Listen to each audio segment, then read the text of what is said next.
NHL season predictions. One of the reasons I love the NHL is because of how random it is, and even a single injury can throw off an entire season for anybody. And so, you know, with the luck and the randomness and the 82 game schedule, who knows where it's gonna go? Who knows how fast this year's gonna go? But these are my predictions as of right now, and obviously I'm going to be wrong, but we're gonna look at this at the end of the year. Starting with the Pacific Division, and I'm just gonna blast through this. I'm gonna go 8th to 1st. And 8th, I've got the San Jose Sharks, which, surprise, surprise, I have the Ducks in 7th, you know, leapfrogging them a little bit. Canucks in 6th, and then the Kraken in 5th. I think the Kraken did really well, and I expect them to come down a little bit from that, but I also wouldn't be shocked if they, you know, got 2nd. The Pacific Division is really good, guys. I had the Flames rebounding to 4th. They have this pattern with Vegas since Vegas is into the league where they've swapped the Pacific Division title. It was Vegas year 1, and then year 2 of Vegas, it was Calgary, and then Vegas, and then Calgary, and then Vegas, and then Calgary. Other than the COVID year, and Calgary won it last year, and now Vegas won it again this year. So they could, you know, get into 1st, but I don't see that happening. Based off statistics, that's what's going to, but it's not going to. I just posted a video about statistics. Anyway, in 3rd, I have the Kings, rocking that because they got Dubois, but I don't know how good he's going to actually be. That contract is... And number 2, I actually have the 2023 Stanley Cup champion Vegas Golden Knights because cup hangover a little bit, and Edmonton, who I have in 1st, is built for the regular season.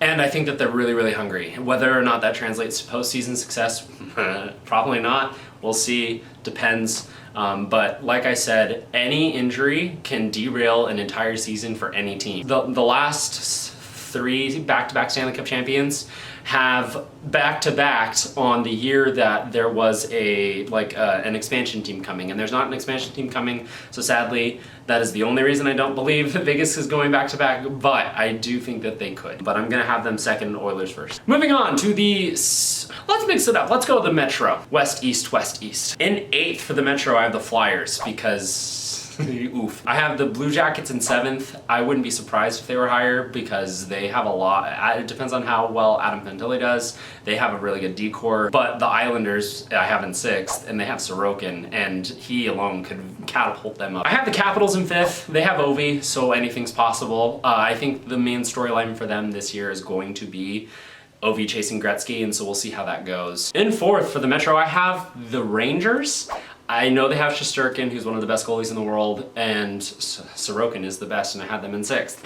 But it really depends on that kid line, I think, and how they develop. The reason I have them down in 4th is because I think the Penguins leap into 3rd. Crosby, they have, and Malkin, of course. They have Letang, but they added Erik Karlsson, so we'll see how that works out. But they also had a lot of other sneaky additions in there. In 2nd, I have the Devils.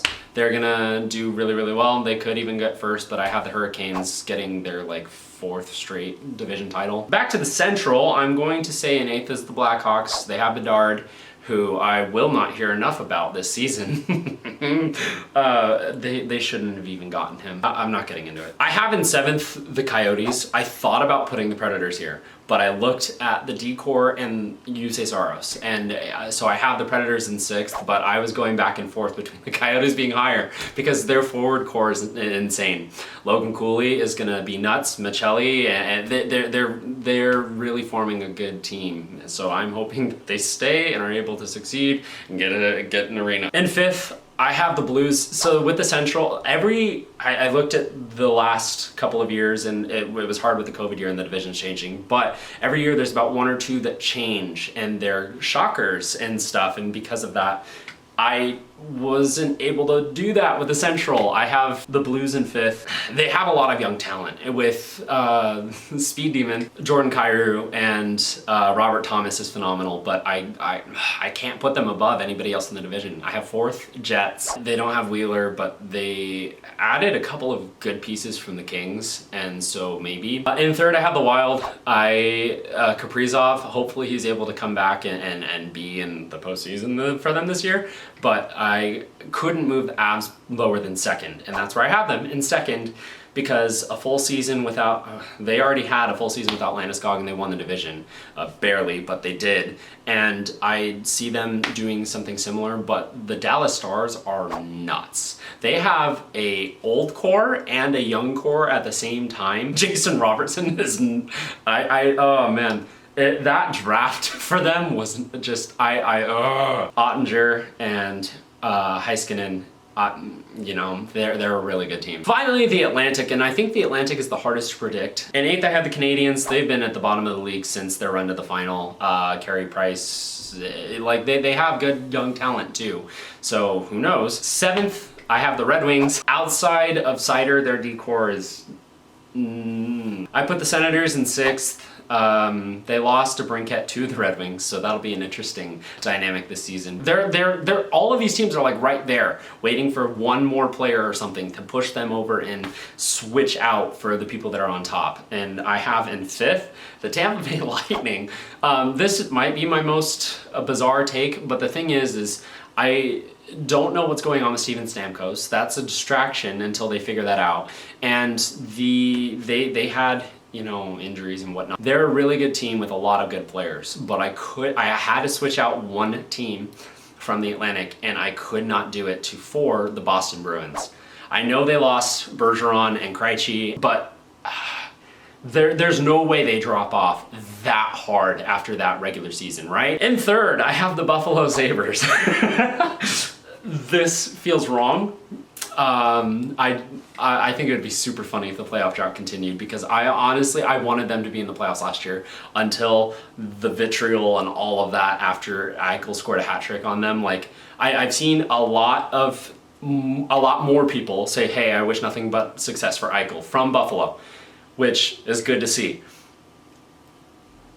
They're not the majority, and I just the way they bag on him still, even when he does good things, like not about that. Their talent is really good. I love Alex Tuch. He's such a good player, and he's thrived on that top line with Tage Thompson, and I think that he loves playing there because he's from that area. And Tage Thompson, I did the expansion draft in NHL 22 a couple of days ago, and Tage Thompson was a top 9 forward that didn't develop really, and so he was a free agent asking for less than $1 million, and I was like, that's weird because of what we know he's done in the last couple of years. And I think that that's going to elevate this team into I have the Florida Panthers. They were they're a really good team designed for the playoffs. And they lost Radko Gudas, but they added a lot more pieces than I would have thought they would have.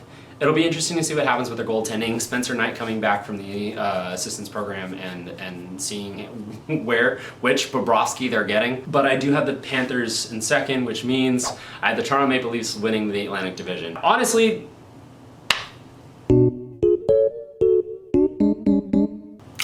if McDavid gets injured game 1 and he's out for the season, the Oilers are plummeting in my stand. Like things like that are, even if it was Draisaitl, like I think McDavid could will this team into a playoff spot, but like 4th or 5th in the Pacific could be a playoff spot, you know? And so we'll see what this ends up happening. But yeah, 2023-24 season coming up. Let's have a good one and see how wrong I am at the end of the year. That's going to be it for today's nightly review. Thank you so much for watching. Have a good night.